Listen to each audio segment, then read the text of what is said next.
Welcome to Part 89 of Final Fantasy X. And now it's time to finish up the unfinished business that I left over from the Calmlands. Belgemine told us to meet her here, so let's see what she has to offer.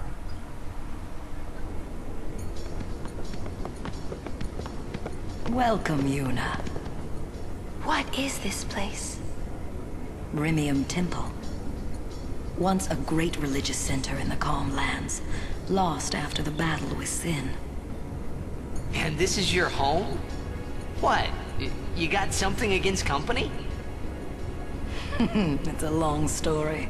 Easier perhaps to show you. You're dead too. Don't send me just yet. There is still one thing left for me to do here.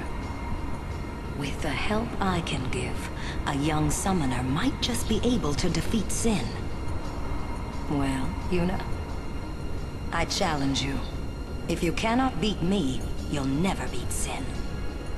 Oh, we'll beat you alright. Now it's time to put my new Aeon to the test. Are you ready?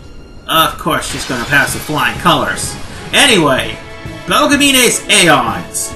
They now have double the HP that they had before. I'd say like, okay, they have the same HP that they had before. I might be making a mistake here. But Choose your Aeon well, summoner. each Aeon that Belgemine summons you won't be able to use, as usual. However, some of the Aeons that you will be seeing throughout the entirety of this battle will have the same strategies, if not different, as the Dark Aeons, provided that Anima doesn't take them out first for you to see. Veil 4, this Veil 4, now has Energy Blast. Unlike before in the first fight against Teremi and Hyrule. So, before Veil 4 actually gets enough overdrive to use it, I'm going to take it out.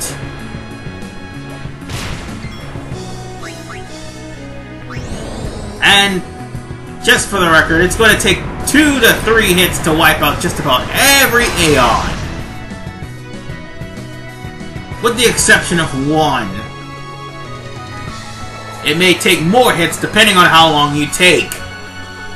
And that one Aeon, or should I say 3, is the Magus Sisters.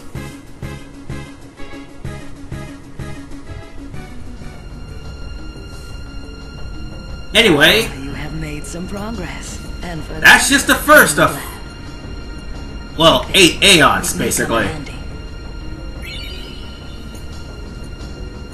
Ooh, I could use those. Well, sort of. Let's talk to her again. Yuna, shall we see how well your training serves you? And now we're gonna face Before Ifrit. we begin, now, are you ready? Belgamine's Ifrit is probably just like the Dark Aeon Ifrit. The difference is Belgamine's Ifrit has less HP. This Ifrit will counterattack after every one of its opponent's attacks. And sometimes it'll heal itself with Furaga, Choose your Aeon. provided it lasts this long. So, I'll just use Anima and get rid of it quickly.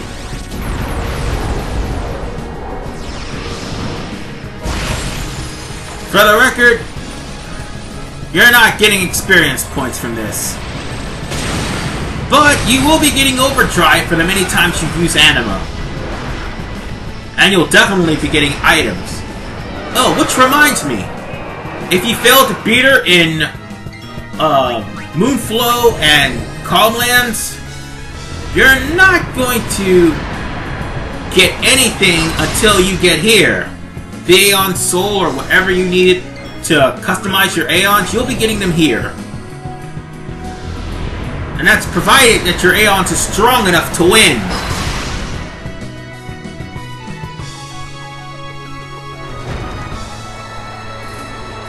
And And notice, it took 2 hits to take on Ifrit as well. But Ifrit immediately countered afterwards.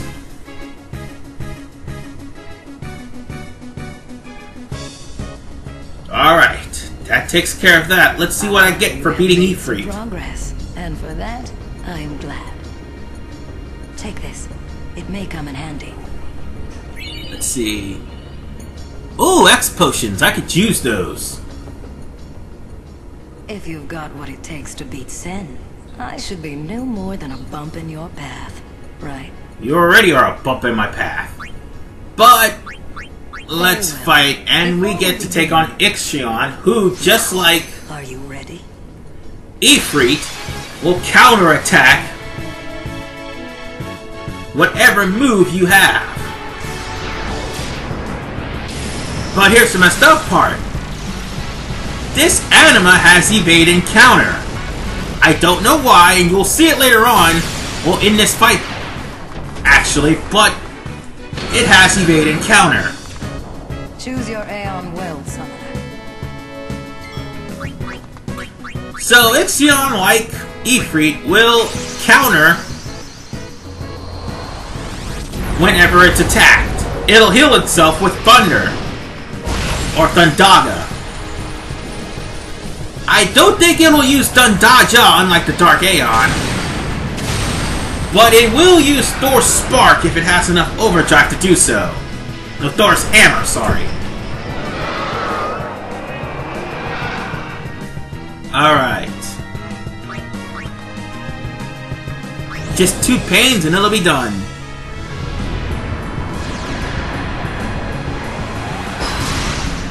One. And it counterattacks. And then Anima counterattacks and Ixion probably evades. I don't get it. Anima's attacks are really slow.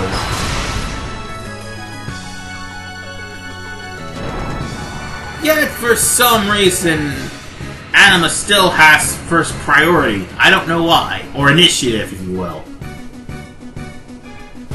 Stop. That is enough.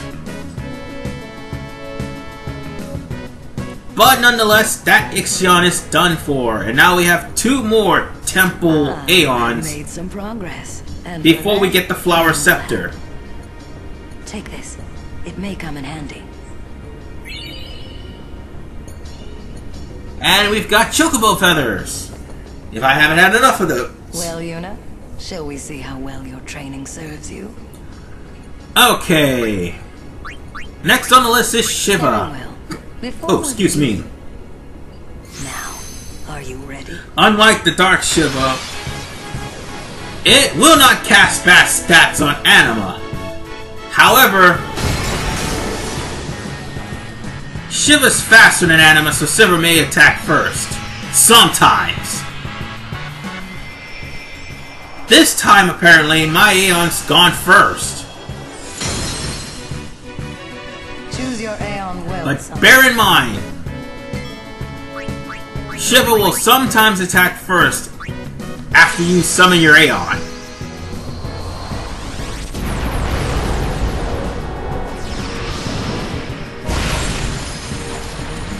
And like I said, summoning Anima would be the perfect strategy for this. It'll wipe out everyone except for Anima, because there's a special Aeon you need to get in order to get to, or get past Anima. You can use Bahamut if you want to, but the more powerful Aeon you use against Belgamine's version of Anima, I have 1 more battle to get in order to try to get it. Alright, that's 1.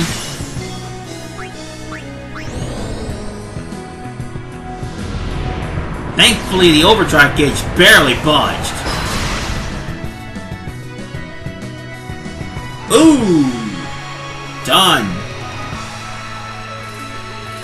Yeah, mostly all of the, Aeons are gonna counterattack. Stop. Sometimes Belgemine will, boost them, sometimes she will make them shield themselves.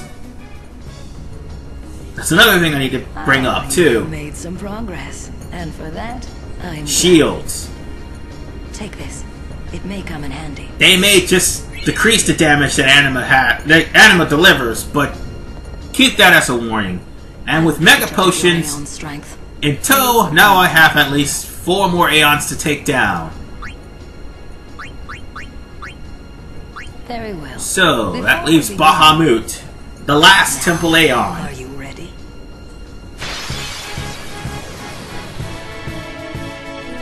Alright, Bahamut is just like Isaru's Bahamut and a Bahamut to dual meet in Xanarkin in the international version. Well, with the exception of the bad stats. Anyway, Bahamut has a countdown, and that countdown will raise his overdrive slowly. At the same time, when Bahamut uses strikes or impulse, they will not increase his overdrive gauge. So, this is basically the easiest of the Aeons. However, Bahamut has high attack and high HP, as well as high defense. So Anima would be your best choice.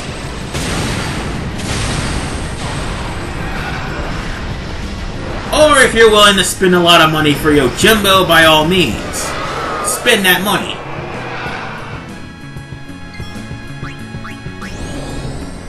I mean, one Zanmata will really take out one of Belgamine's Aeons. And after that, you'll have to grind to get some more money to take it out.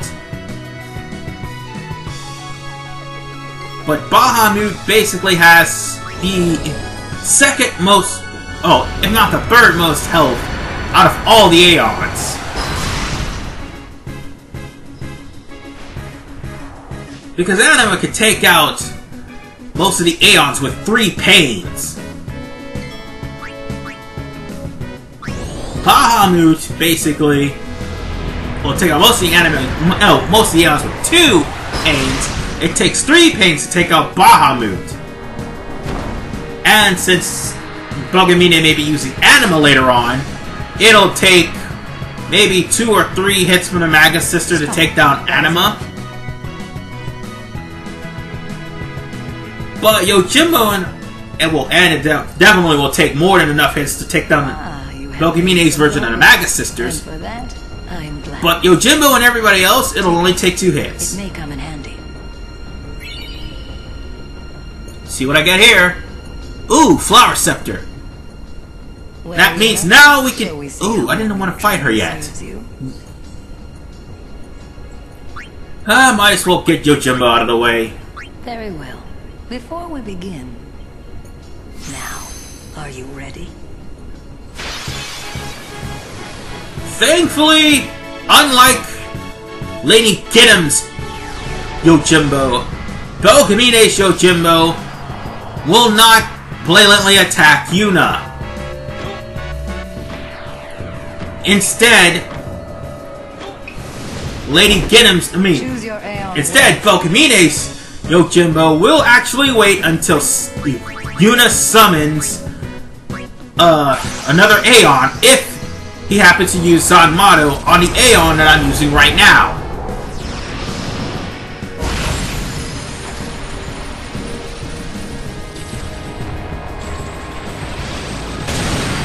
Also, just like Lady Gidim's Yojimbo, it will grind up overdrive gauge in order to use Zanmato.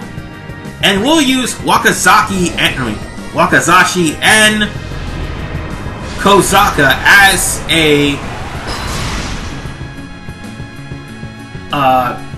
as alternate attacks sometimes. And we'll even use the Mutt. But in 2 hits, Yojimbo is dead.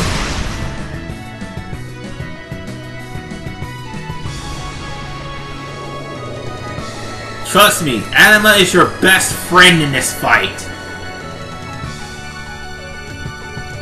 Stop. That is Which is why I say don't customize your Aeons for any reason. The stronger Yuna gets, the stronger the Aeons get. Ah, you have made some progress. And for that, I'm glad. Take this. It may come in handy. And we get Shadow Gems, even though I already have 99 of them off screen.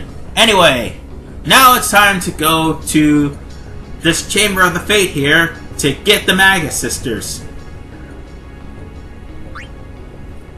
With this, you'll need the Blossom Crown, which you'll get from completing the Gagazet Area Conquest, and the Flower Scepter, of which you just received from beating the 5 Temple Aeons that Belgemine throws at you. You can go into the Chamber of the Faith after you finish beating Belgemine, so you could get the treasures that are in there, but for right now, I'd rather finish off Belgemine. And with that, we get the most uncontrollable Aeons out of the entirety of the game. They only have, and that is the Magus Sisters. Cindy, Mandy, and Cindy, Sandy, and Mandy. Or Cindy, Minnie, and Sandy. Ugh. It's Cindy, Sandy, yeah, it's Cindy, Sandy, and Mindy. Yes. The Magus Sisters are basically the most uncontrollable Aeons for one particular reason. They will sometimes do whatever the hell they want. At the same time, they'll sometimes listen to you. When you tell the Magus Sisters to fight, sometimes they'll say they're taking a break, which in turn they'll get them screwed over by enemies. Choose your Aeon well, summon. But the Magus Sisters are pretty damn powerful, and their overdrive Delta attack can break through auto life. So keep that in mind, folks. There are even sometimes that the Magus Sisters will cast auto life on themselves. Well, not just yours, but Belgemine's as well. But unlike Belgemine's, which I will explain later on, your Magus Sisters will not use an overdrive if one of the Magus Sisters actually have an overdrive. So, with that said, these three are, without a doubt, the most uncontrollable Aeons ever. However, they have the most powerful attacks, like what you're about to see, which is Camascade from Cindy.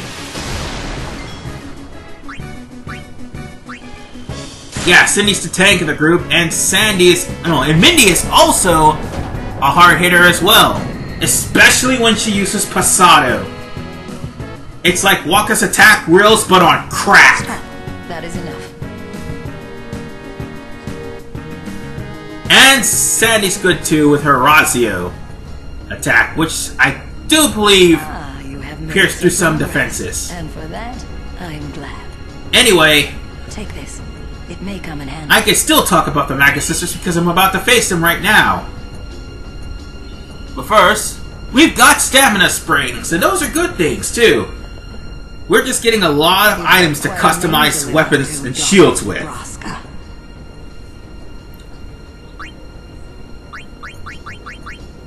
Alright, one last battle. Very well. Before we begin, now, are you ready?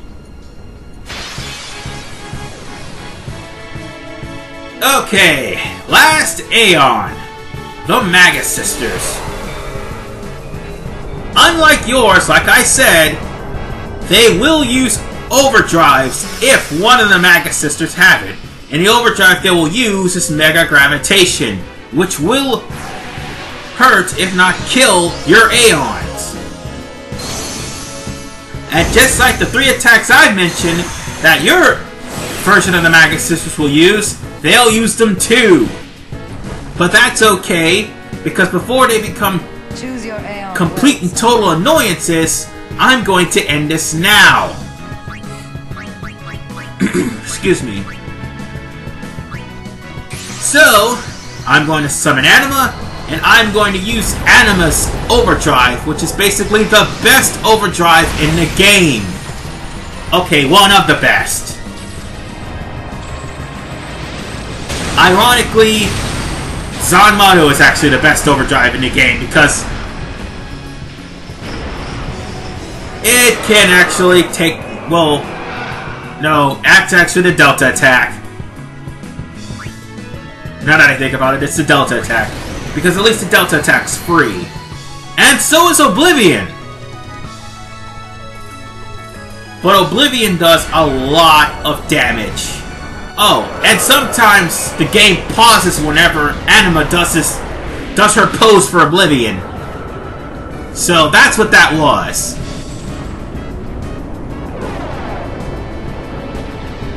Oh, and now about some ass whooping.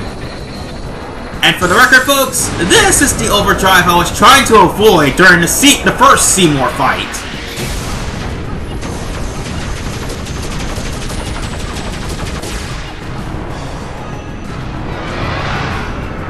Because,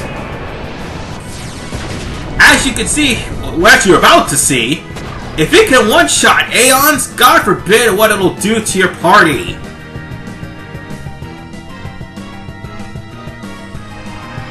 But nonetheless, Belgemine is finally beaten.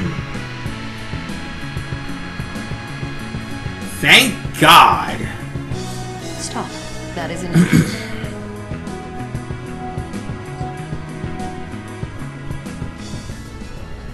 And with that, we now get the most important reason why we're here, other than the Magus Sisters. And that is the Moon Sigil. But first, there's one thing left to do. Perhaps you'll teach me again someday? Yes, shining That's not gems. possible. You have already surpassed your father. There is nothing more I can teach you. My work here on Spira is done. Time for me to go. Send her. Yes. Just for the record, if you don't send her, the cutscene will just keep playing. Destroy sin and save. And she'll beg you to send her. So you kind of have no choice but to say yes. Anyway, we've got the Moon Sigil. And in case you guys are wondering, this theme is definitely familiar because you'll be hearing it in the next episode as I be going to the Omega Ruins in Part 90.